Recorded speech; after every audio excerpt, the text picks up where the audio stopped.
Boa noite, amigos. Sejam bem-vindos a mais uma live da Casa dos Espíritas de Rio Claro. Sempre uma alegria estarmos juntos.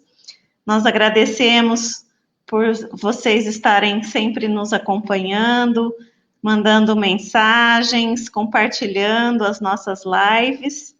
Lembrando que depois que elas são exibidas, nós também as disponibilizamos pelo canal Espiritismo em Ação no YouTube. E hoje nós temos a alegria de estar com o nosso amigo Cristiano Portela de Limeira. Cristiano Portela, boa noite. Boa noite, Adriana. Boa noite, queridos amigos, amigas, companheiros de doutrina de Rio Claro, da região que eles estão acompanhando. Um abraço especial, né, para você, Adriana, para o Paulo. Né? O Paulo já mandou uma mensagenzinha aí. É com muita alegria que a gente recebe essa oportunidade de trabalhar. Para nós também, estamos muito felizes com a possibilidade de tê-lo aqui conosco. E para quem não conhece, Cristiano Portela é um trabalhador espírita de muita participação aqui em Rio Claro, tanto na Casa dos Espíritas quanto em outras casas.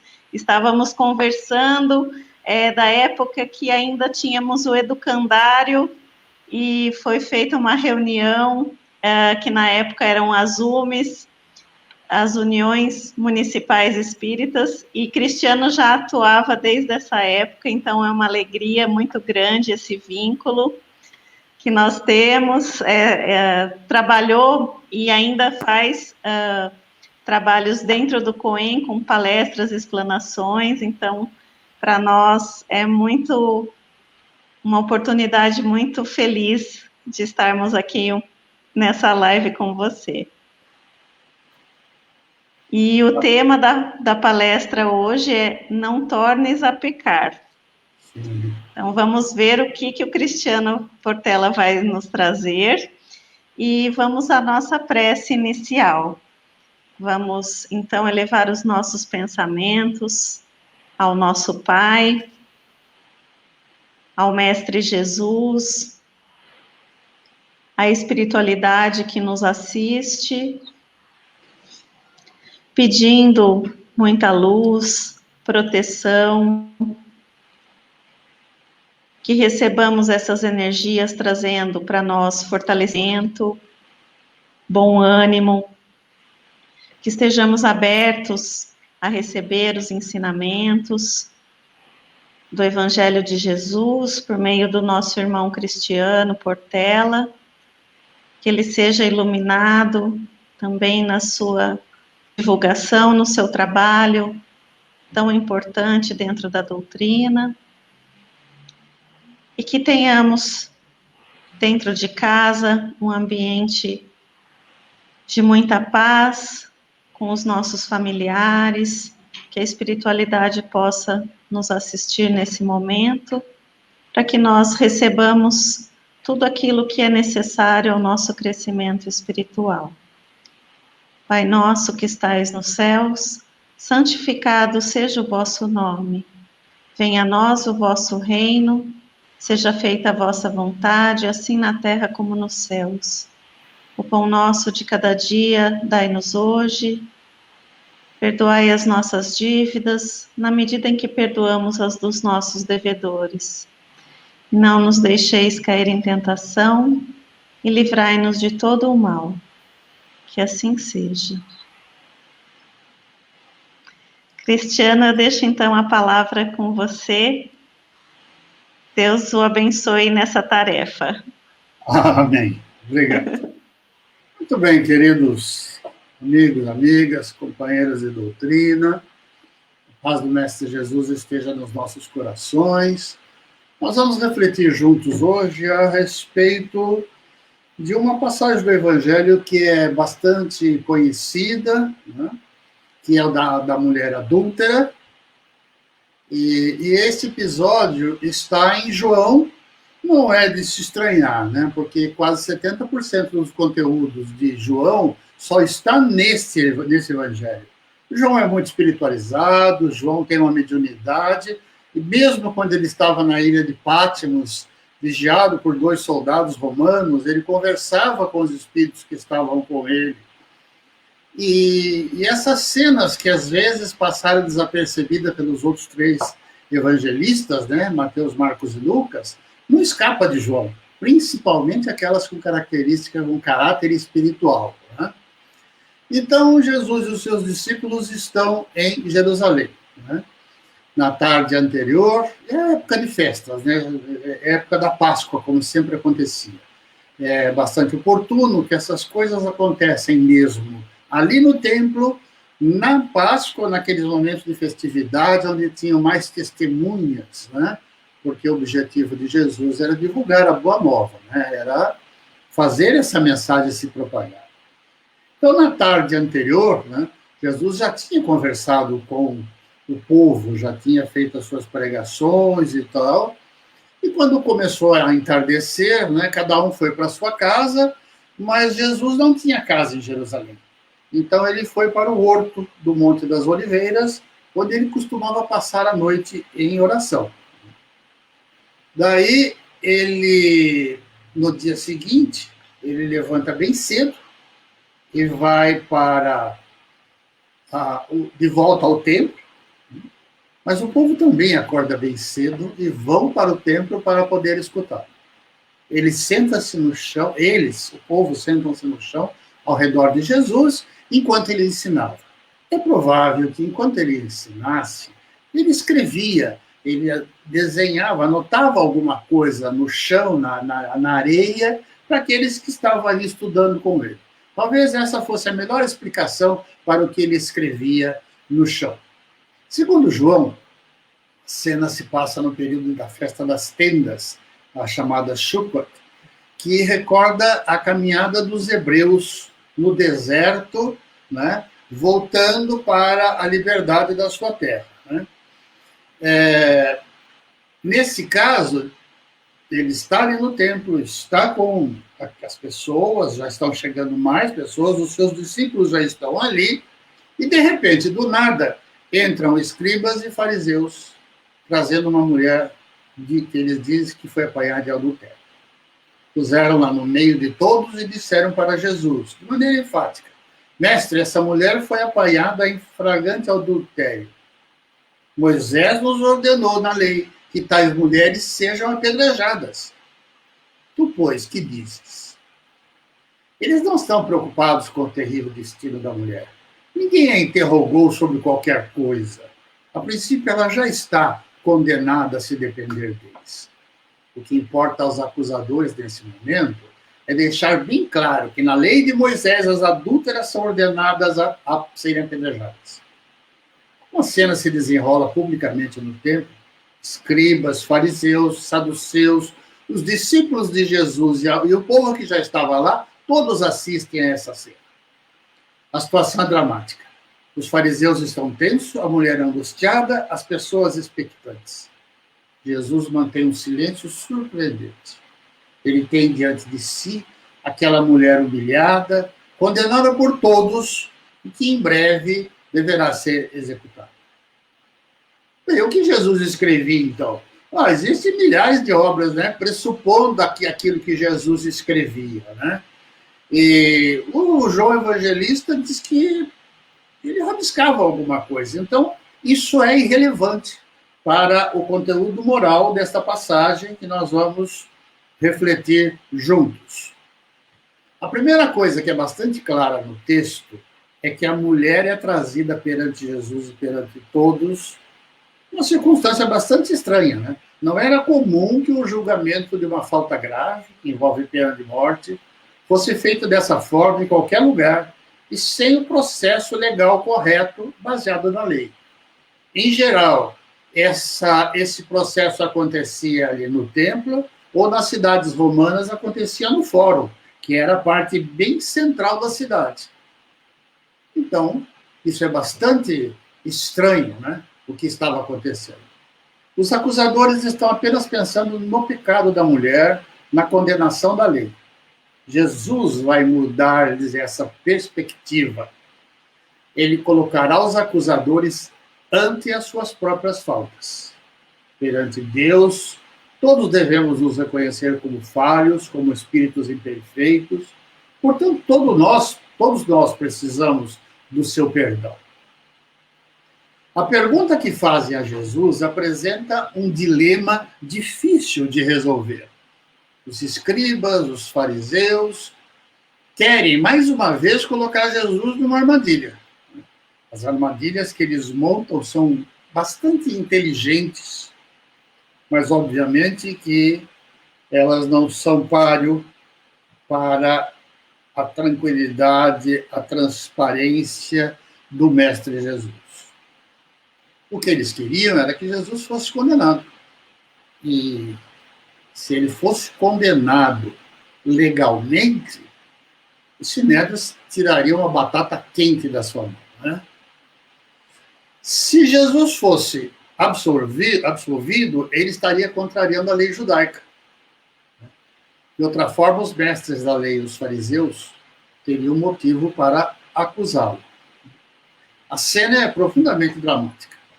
Jesus deve escolher entre duas opções, né? Cumprir a lei de Israel, dar uma sentença de morte para a mulher, ou violar a lei de Moisés. E isto seria o suficiente para que os sinédrios, os fariseus, todos criassem o maior tumulto, acusando-o, né, de não cumprir a lei. Em síntese, a vida dessa mulher depende da decisão de Jesus. Mas também está em jogo a própria vida de Jesus. Ele pode ser acusado de incitar uma grave transgressão da lei judaica diante dos olhos do povo. É uma cilada diferente, ou melhor, igual, ou mesmo semelhante àquela que eles já tinham lançado sobre o imposto a César, né? Que é de César, dá a César, estamos na mesma coisa.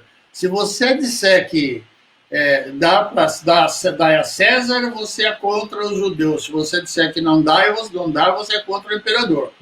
Outra muito parecida é a questão do divórcio, que aparece em Mateus 19. Né? E a pergunta capciosa daquela vez era: é lícito ao homem repudiar a mulher por qualquer motivo? Então, é sempre essa história, né? Eles estão tentando armar alguma coisa que pegue Jesus em falha, em erro, para que eles possam recorrer à justiça de uma forma que a acusação fosse permitida e limpa. Não, limpa nunca seria. Fosse permitida. O apóstolo João faz uma observação mostrando que a intervenção dos líderes religiosos era só para pegar Jesus de algum erro. Eles não queriam promover o julgamento justo. O julgamento era só um cenário montado para pôr à prova o discernimento, as palavras, o julgamento de Jesus. Esses escribas e fariseus fingem que têm uma deferência por Jesus aparente, né? Aparentemente eles têm uma deferência e aparentemente eles reconhecem a autoridade moral de Jesus. Mas o que eles querem é pegá-lo em suas palavras e depois julgá-lo, visando sua condenação à pena máxima. Mas o mestre desmascara essa armadilha com calma, sem se alterar. Eles queriam de Jesus duas respostas. Sim, podem apedrejá-la. Ou não, não podem apedrejá-la. Porém, existe mais uma armadilha nesse questionamento. Não são só essas duas opções. Se Jesus dissesse sim, ele estaria indo contra o poder de Roma, já que os judeus não tinham o poder de executar a pena de morte em qualquer pessoa que era servo de Roma, sem que essa autorização saísse diretamente de um procurador do imperador ou do próprio imperador. Né? De tal forma que, se ele dissesse sim, havia mais uma tese para a acusação. Acusar Jesus de ir contra as autoridades romanas, no sentido de querer dispor da vida de um servo, o que só pode ser feito pelo imperador ou pelos seus prepostos. Essa é uma situação igual da condenação de Jesus, né? O Sinédrio quer condenar Jesus, mas o Sinédrio não pode levar ninguém à morte. Então, o que ele vai fazer? Ele vai buscar o poder romano, né? Ele vai buscar os prepostos do imperador, para ver se algum deles vai assumir essa causa, se algum deles vai assumir a condenação. Então, é aquele jogo que ocorre entre Pôncio Pilatos e Herodes.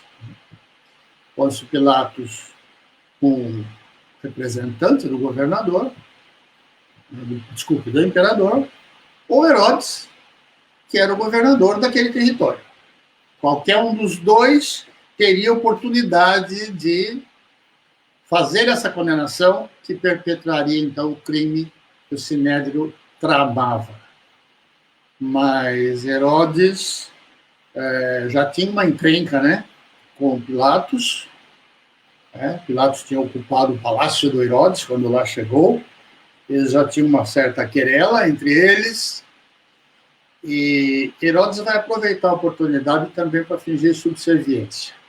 Ele vai devolver Jesus para o julgamento de Pilatos, como se fosse um ato de submissão, o que deixa Pilatos bastante contente e faz que eles refaçam as suas amizades de gato e rato. Mas se Jesus dissesse sim, também ele estaria negando os seus ensinamentos de perdão, de clemência, de dar a outra face. Então, sim, tem dois problemas. Lei romana e os julgamentos de Jesus. É bastante intrincado, né? É uma armadilha muito bem montada para ver se eles obtêm êxito nessa falsidade. A dureza da lei judaica, da lei que vem de Abraão, de Moisés, dos patriarcas, ela é notória, né? Primeiro, ela está respaldada num Deus, né, que é bastante vingativo. É o Deus dos exércitos. É aquele que tomou cidades, os que estavam contra Israel. É daquele que mandou matar todos os que estavam cultuando o bezerro de ouro. É aquele que no Salmo diz, né? Que não me advirtas, não me condenes nos dias em que estiveres de mau humor, porque ele era um Deus que mantinha a relação a partir do medo, não a partir do amor. Era uma relação de medo, era uma relação que tinha muitos pressupostos para se cumprir, e a qualquer um que fosse deixado de lado, a pessoa incorria numa falta, num pecado, e aí então a punição era severa. Seria severa da parte de Deus, mas também o pessoal que cuidava do templo, os sacerdotes, a família daqueles sacerdotes levitas que cuidavam do templo, eles também cuidavam de retirar a cidadania, a posse, fazer com que a pessoa perdesse os seus bens, fosse retirada do território, fosse exilada. Então, em Deuteronômios 22, a gente encontra a seguinte explicação. Se um homem for encontrado deitado com uma mulher que é esposa de outro homem, ambos devem morrer juntos. Isso é uma forma de adultério. Mas em Marcos 10, há uma outra forma de adultério. Ele diz: adúltera é a mulher que deixa seu marido e casa com outro.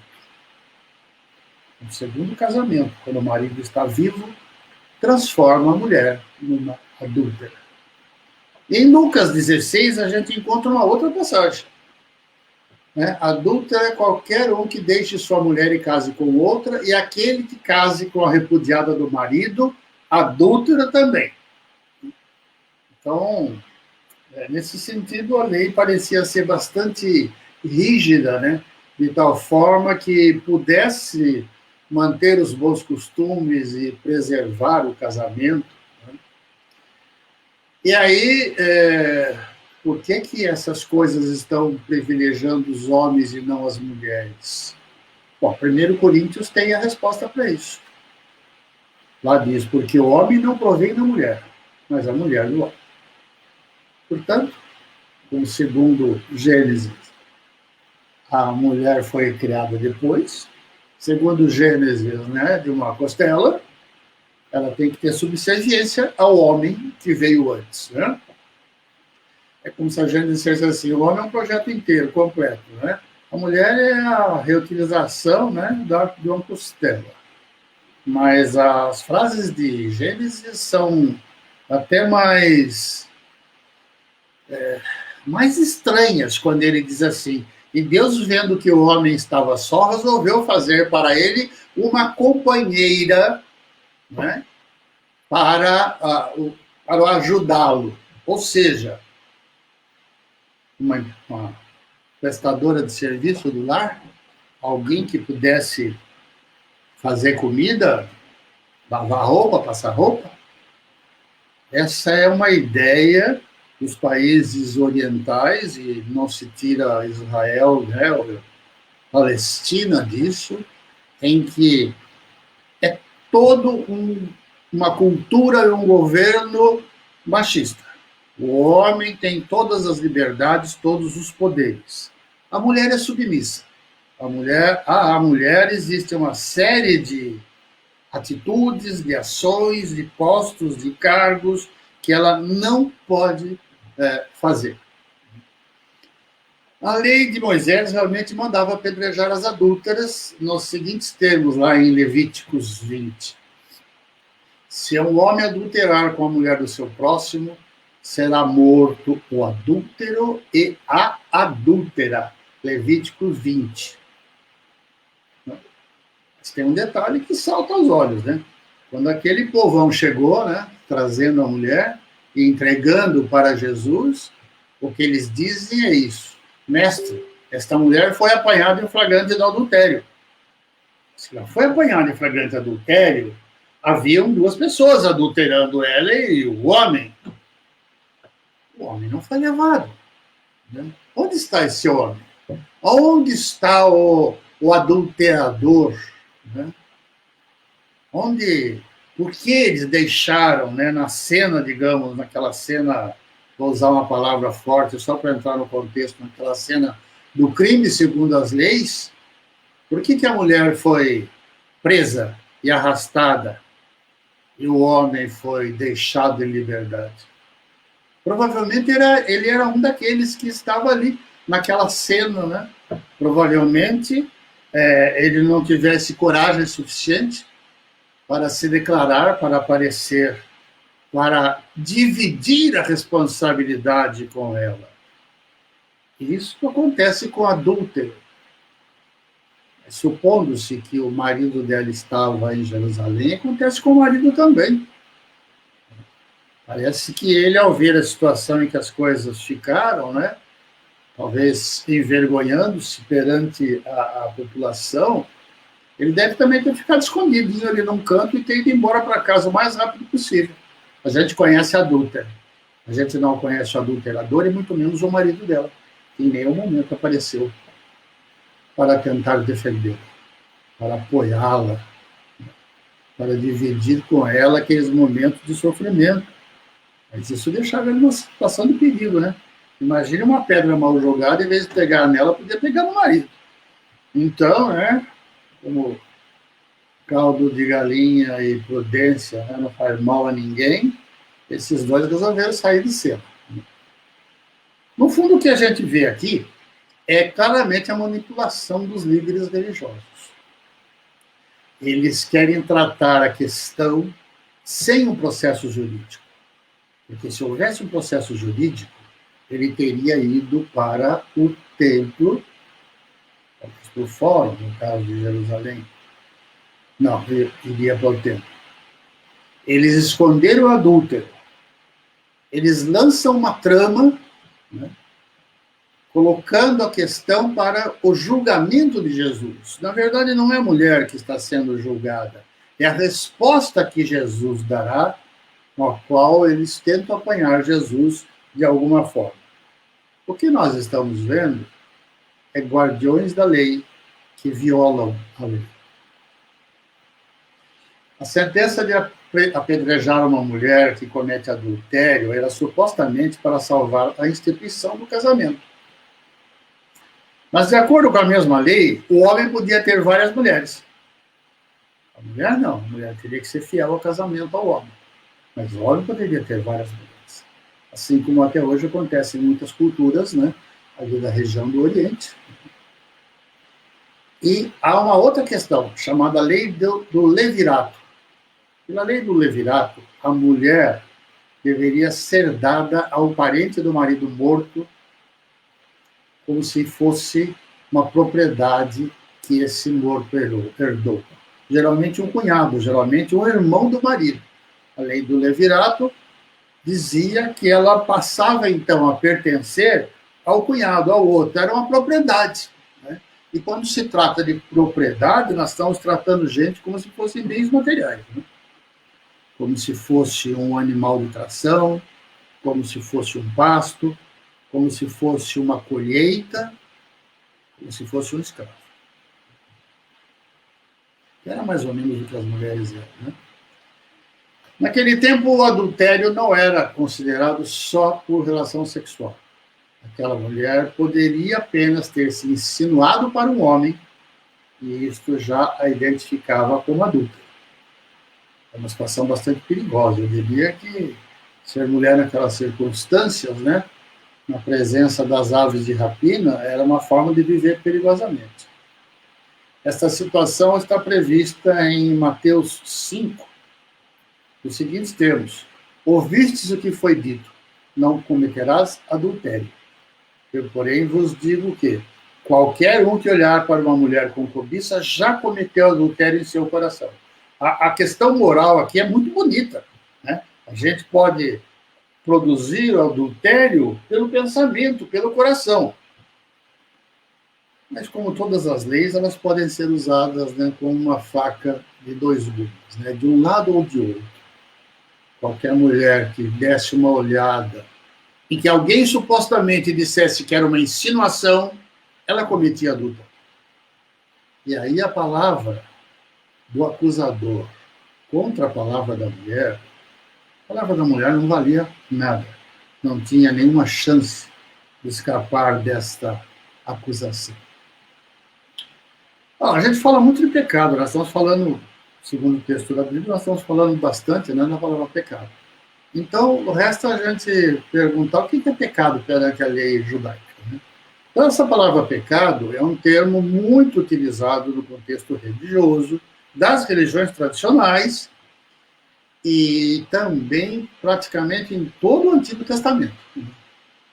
Só que, modernamente, ela tem mais um sentido, né, de cometer falta contra as leis morais, contra o decálogo, né, os 10 mandamentos. Mas naquela época, lá da Palestina, de Israel, ela tinha outra conotação.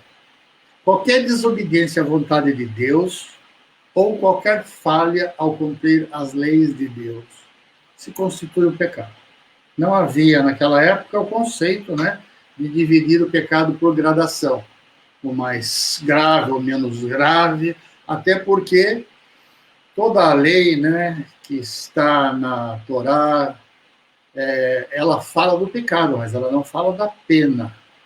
A proposta da pena, que ainda se usava, era de talião, né? É de dar a reciprocidade, né? Se você cortou a orelha de alguém, que corte a sua, se quebrou o dente, que quebre o seu, se perdeu um braço, que corte o seu braço, se matou um boi, que mate o seu boi, se botou fogo num pasto, que mate o seu, que ponha fogo no seu pasto, né?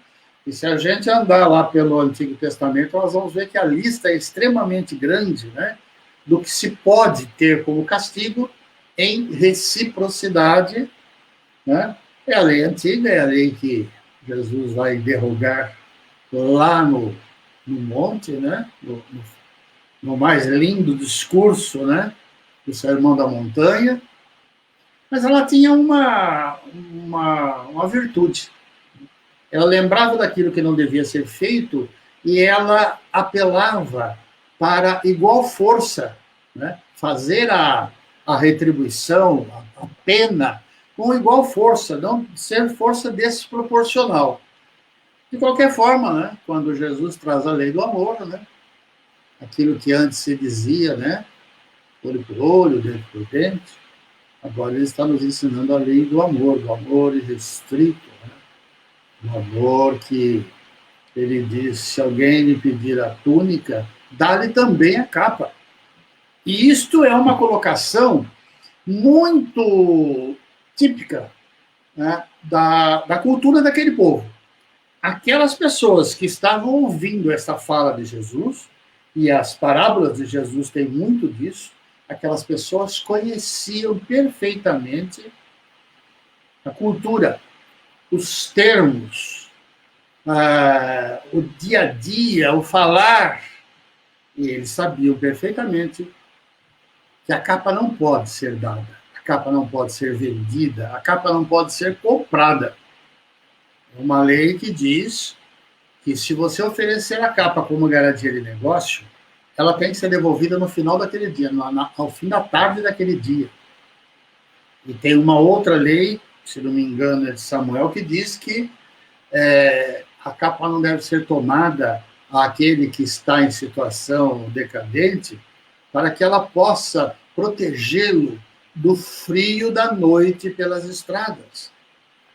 Inclusive, a Amélia Rodrigues, né, traz uma cena da espiritualidade, né, em que um dos apóstolos chega e diz assim, João, chega e diz assim, mestre, mas como a capa?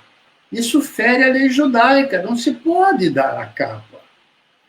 E Jesus disse para ele, não, você está enganado. Não se pode tomar a capa. Dar de espontânea vontade de quem é o dono da capa, isso se pode sim. Isso é um reflexo, é um ato de amor. Então, o judaísmo usa esse termo pecado para incluir violações da lei judaica que não são necessariamente uma falta moral. Era mais ou menos o contexto da legislação do Moisés. Era uma legislação civil, era uma legislação penal, era uma legislação religiosa, era uma legislação que cobria hábitos de higiene, de alimentação, enfim, era aquilo que o povo tinha de diretriz para viver em sociedade. No hebraico, a palavra rata, e no grego amartano, e em latim, peccato, significa errar, no sentido de que eu não atingi a meta, que eu não atingi o alvo, que eu não atingi um ideal ou um padrão. Não é mais que isso. Então, o pecado significa eu não fui tão bom quanto eu devia, eu não atingi a meta da lei quanto eu devia. É surpreendente quando a gente sai atrás da etimologia das palavras, porque algumas coisas nos surpreendem, né? Por exemplo, o diabo, né?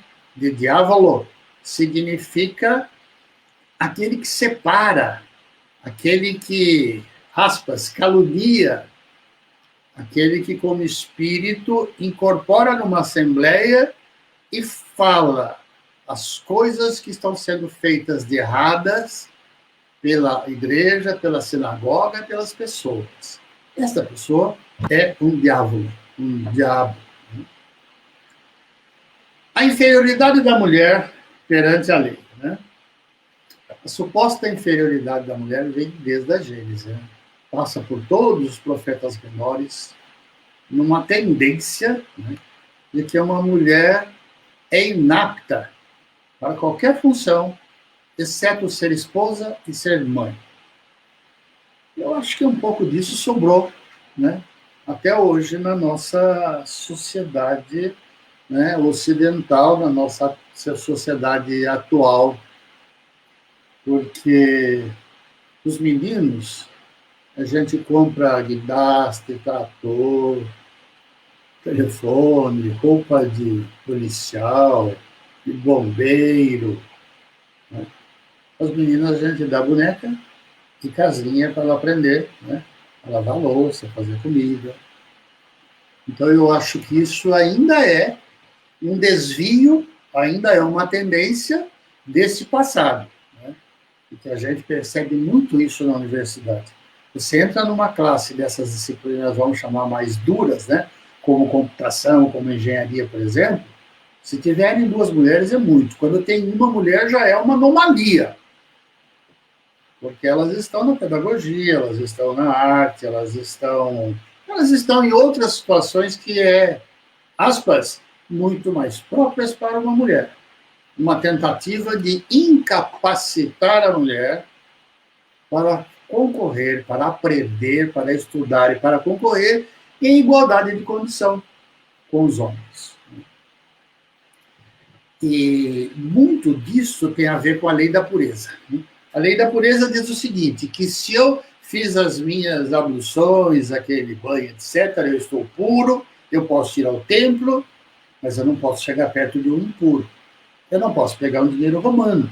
Eu não posso comer na casa de alguém, um gentio, alguém que está impuro. Porque quanto mais perto eu chegar do impuro, mais impuro eu me torno também. Esta é uma razão pela qual os judeus não podiam entender como é que Jesus pegava o leproso. Como é que ele levantava uma pessoa caída? Como é que ele tocava nessas pessoas? Como é que ele comia na casa de um gentio? Porque, segundo eles, quando ele fazia isso, ele se tornava impuro. Então, a mulher era declarada impura porque ela era mãe, porque ela era esposa, porque ela era filha, porque ela era mulher. Por ser mãe, dando à luz, ela se torna impura. E aí a gente vê aquele monte de equilíbrios, de mágicas, né, de dogmas, de coisas, tentando mudar a situação de que Maria era um espírito tão puro a ponto de poder ser o vaso sagrado que recebeu Jesus, sem quebrar a lei. Né? É que a questão de ser uma mulher que dá luz, para os judeus a tornava impura. Né? Está na hora da gente terminar com esse preconceito, né? De pensar em Maria com todo o amor que ela merece. Né? Também a dar à luz a um menino. Quando era um menino, ela ficava 40 dias impura. Se fosse uma menina, ela ficava 80 dias impura. Isso está em Levíticos 12. Por ser esposa, a relação sexual a tornava impura durante um dia. Está em Levíticos 15. E quando ela menstruava, ela ficava impura por 7 dias. E quem a tocasse também se tornava impuro por contágio. Levíticos 18, para não dizer que eu estou fazendo blá, blá, blá.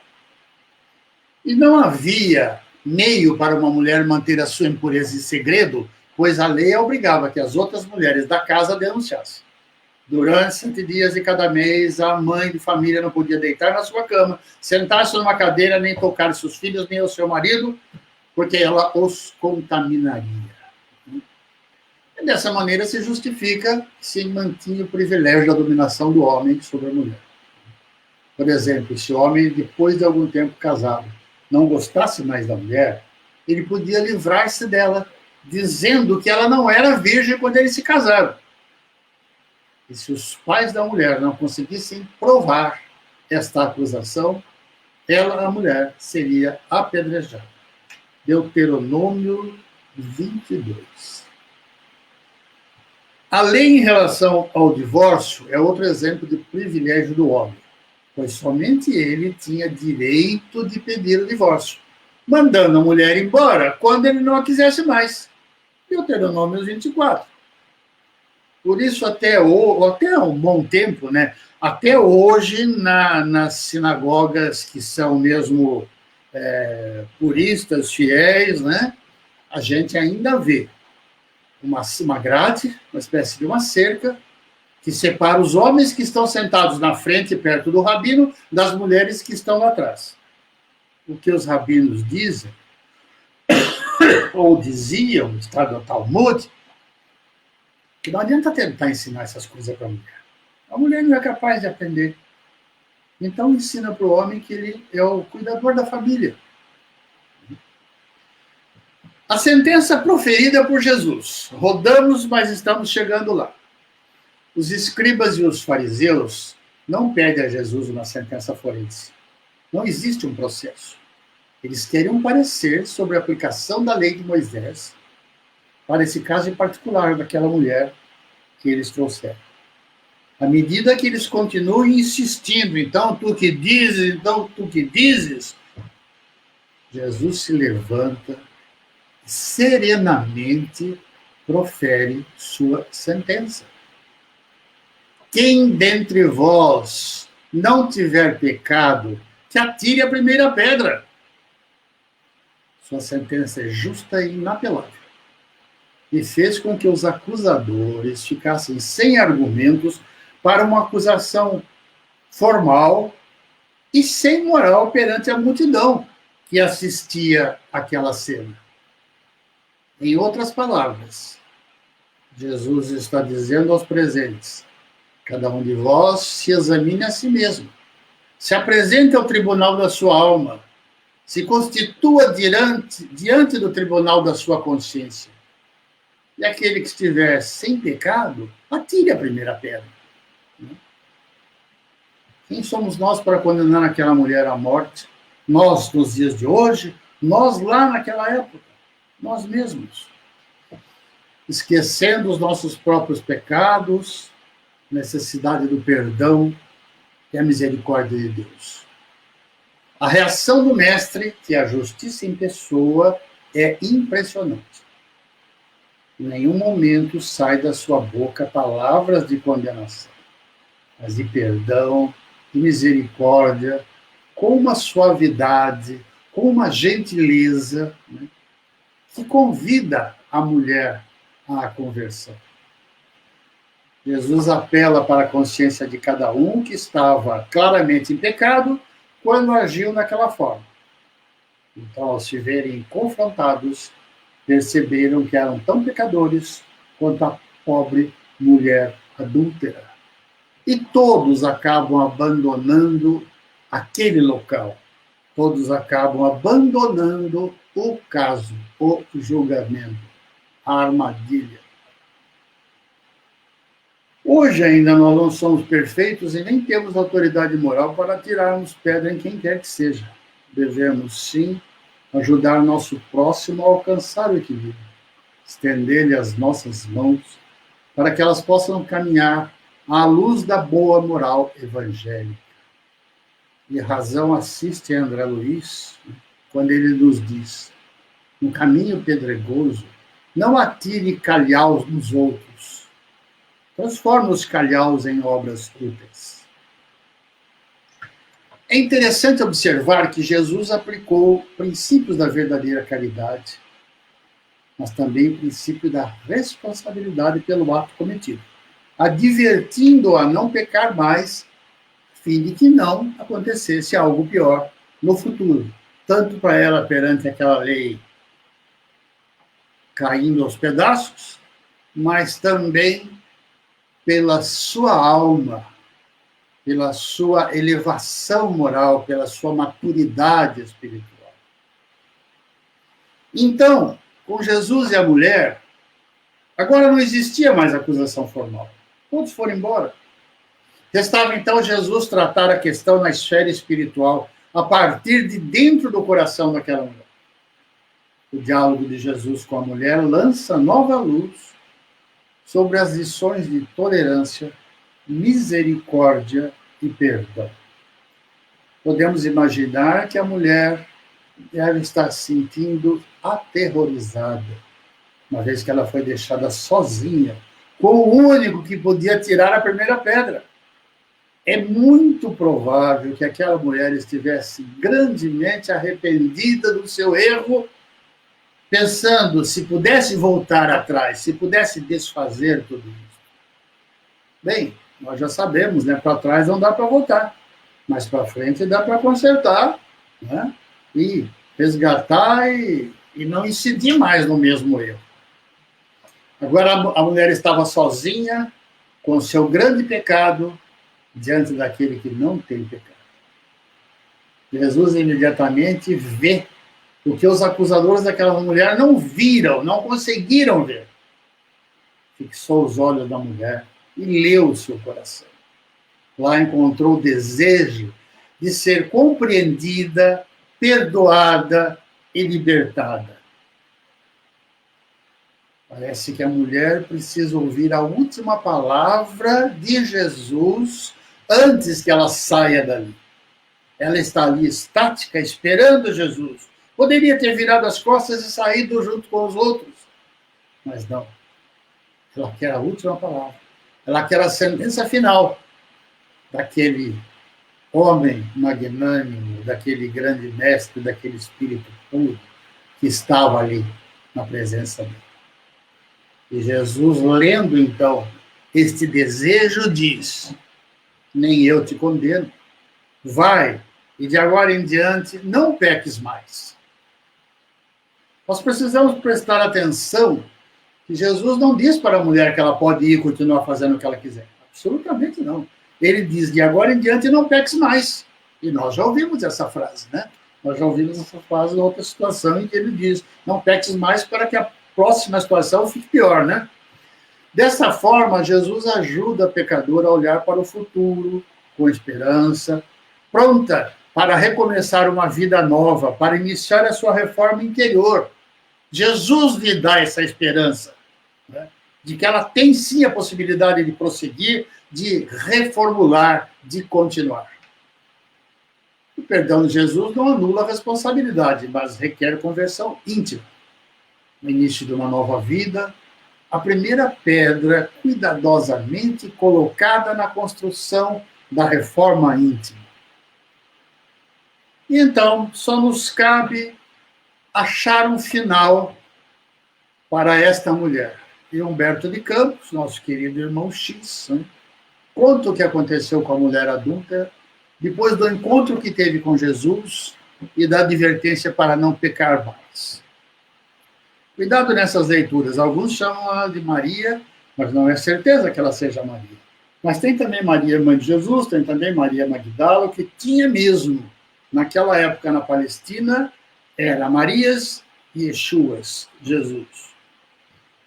Então, o autor espiritual diz que, ao ser advertida pelo mestre, ela sai correndo em disparada na direção do lupanar, entra na casa onde vive com as outras mulheres, abre seu armário, retira todas as suas roupas caras e espalhafatosas, retira todos os sapatos caríssimos, perfumes, cremes, pulseiras, e dá de presente para suas amigas, ficando apenas com uma túnica branca e um par de sandálias simples. Se despede das companheiras de infortúnio e corre desesperadamente ao encontro de Jesus, passando a segui-lo por todas as partes ao lado dos apóstolos. Quando Jesus foi preso e açoitado por ordem de Pilatos, ela estava presente. Não arredou o pé, sofreu junto com Jesus, levou chibatadas por estar ali perto da cruz, mas não se afastou do mestre. E o acompanhou na subida do Gólgota até a cruz, onde se postou aos pés do instrumento de martírio, acompanhando todo o sofrimento de Jesus. Ali estava Maria, apoiada por João. Ali estava a populacha curiosa. Praticamente todos os discípulos, a maior parte dos discípulos estavam em casa. Os irmãos de Jesus não se tem notícia. Aqueles que estão ali são poucos, mas estão ali por um profundo amor ao Mestre. E ela está ali assistindo ao sofrimento de Jesus, numa dedicação indescritível para a mente humana, porque a maioria das pessoas se afastam nesse momento, nessa situação de perigo, ao invés de se expor. Com a morte de Jesus, a mulher adúltera, perdoada pelo Divino Mestre, vai para o Vale dos Leprosos, local proibido pelas autoridades, a fim de evitar contaminação com a lepra, né, que era incurável naquela época. Lá ela inicia um trabalho de assistência aos deserdados da sorte, que eram abandonados pela própria família e pelas autoridades.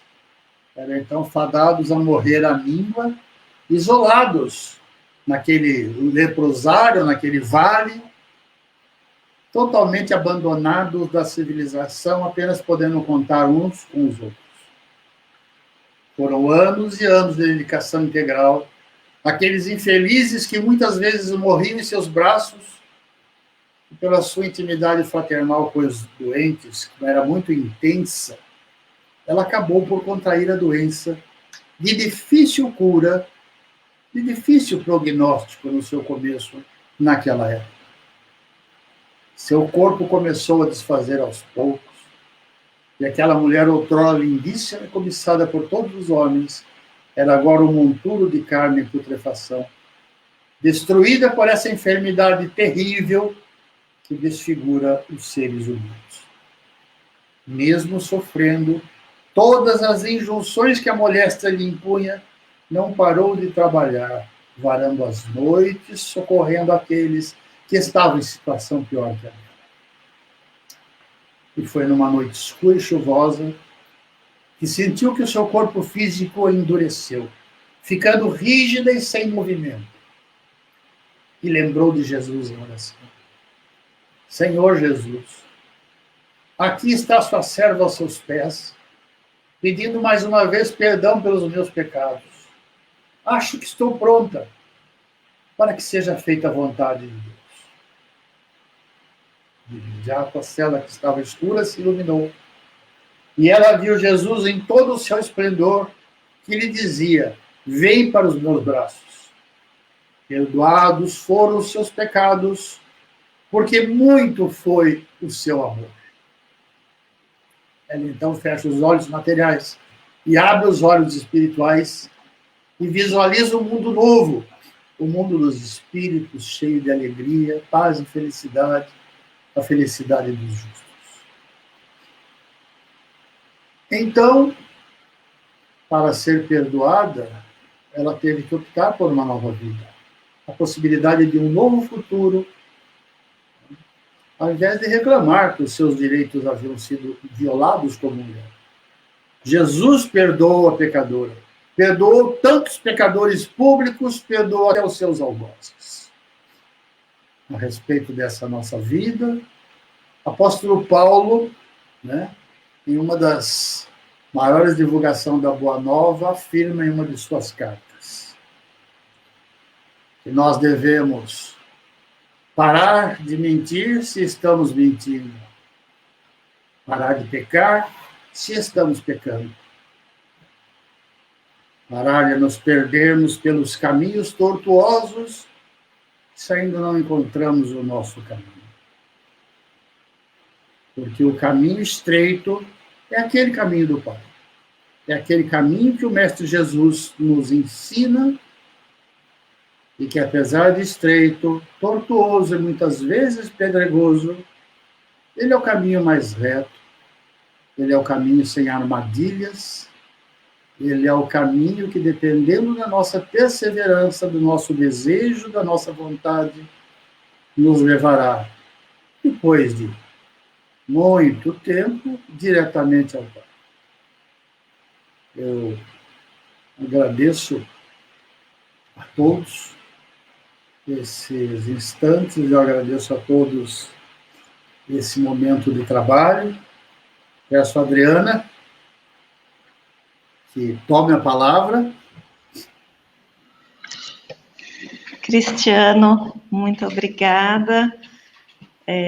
Foram ensinamentos muito preciosos, porque, embora a gente conheça de leituras, a gente sempre ouve essa passagem da mulher adúltera, muitas vezes nos falta o contexto histórico, o contexto das tradições, e isso é importante a gente conhecer para poder compreender a profundidade das lições do mestre, né, que foram muitas e se fazem presentes na nossa vida até hoje, e é um desafio muito grande para as pessoas compreender ainda as parábolas, né, as passagens do Evangelho. Então, é uma alegria, é uma satisfação muito grande poder sempre aprender, e como o nosso amigo Edson Montemor comentou, sempre nos trazendo de forma didática e saborosa o conhecimento. E com certeza concordo totalmente com o Edson, foi assim muito, muito profundo e muito importante tudo que você nos trouxe nessa noite. Então, a nossa gratidão a você. E eu pediria que você, se possível, pudesse fazer uma prece para encerrarmos a noite de hoje. Eu peço a todos que voltem os seus olhos para o interior, o nosso interior, para a nossa alma, para o nosso espírito, para que possamos ligar nessa corrente de pensamento, nessa corrente fluídica, que nos leva até os primeiros mensageiros do Mestre, que podem estar mais perto de nós, mas que vão caminhando ponto a ponto, como se fosse uma rede, até chegar mais acima. Na medida em que nós temos essa fé, esse potencial, esse desejo, essa concentração de nos ligarmos com o alto. Nós te agradecemos, Mestre amado, pelo dia que tivemos, pelas oportunidades de trabalho material e espiritual, pela oportunidade de lazer espiritual neste encontro, nas outras situações em que podemos encontrar irmãos e amigos, para juntos compartilharmos as nossas dúvidas e os nossos conhecimentos, reforçando assim o conhecimento, o mapa desse caminho que nos leva ao Pai, o mapa desses pontos geográficos morais que Jesus nos assinalou e que podem, com o tempo, com a medida do nosso esforço, com a medida da nossa dedicação, com a medida da nossa fé, com a medida em que nos tornamos efetivamente cumpridores da moral do Cristo, possam nos levar para amadurecimento do nosso espírito, e talvez um pouquinho mais perto de Ti, querido Mestre. Permita que seus mensageiros protejam e abençoem os nossos lares, os nossos familiares, e que possamos estar, ainda no dia de amanhã, mais uma vez voltados para as suas palavras, mais uma vez com seus ensinamentos na nossa mente, no nosso coração, na ponta da nossa língua e no comprimento dos nossos braços. Muito obrigado, Pai. Muito obrigado, amado Mestre Jesus. Muito obrigado, nossos queridos amigos.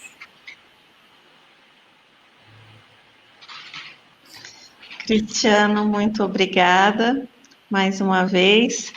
Que Jesus continue abençoando a sua tarefa de divulgação, o seu trabalho no Centro Espírita Luz e Caridade de Limeira e em todas as suas atividades. Que tenhamos todos uma noite muito abençoada, que possamos refletir com essas palavras, essas lições tão importantes, para que a gente consiga aplicar no nosso dia a dia esse exercício dessa correção, desse retorno ao alvo, que significa o caminho, né, de crescimento, de evolução espiritual, que nós nos propusemos quando aqui encarnamos. Então, muita paz a todos e uma boa noite.